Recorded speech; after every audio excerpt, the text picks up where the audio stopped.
جس کے ذمے زکوٰۃ فرض ہے اس نے ادا کرنی ہے، اگر وہ زمیندار ہے اس کے اوپر عشر ہے اس نے ادا کرنا ہے، اور صدقۃ الفطر بھی دینا ہے۔ تو یہ جو ہمارے صدقات واجبہ ہیں، اس کے علاوہ علماء کرام کو اہتمام کرنا چاہیے کہ صدقات نافلہ کا بھی اہتمام کریں۔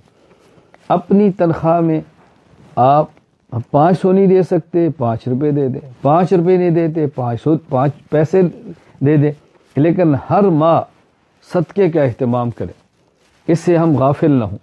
صدقات کا اہتمام کرنا ہے، جہاں دنیا میں صدقات کی برکت سے مصائب ختم ہوتے ہیں، تکالیف ختم ہوتی ہیں، آلام ختم ہوتے ہیں، اللہ کا غصہ ٹھنڈا ہوتا ہے، وہاں آخرت میں اس کا بہت فائدہ ہے، آخرت میں اس کی بہت ضرورت ہے۔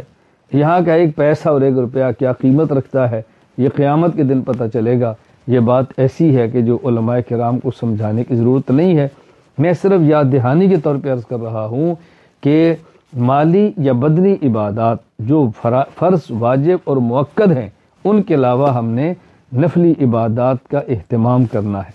ہم نے اپنی جیب سے، اپنی ذات سے، اپنے مال سے کچھ نہ کچھ خرچ کرنے کا بہت اہتمام کرنا ہے، اس کا بہت زیادہ خیال کرنا ہے۔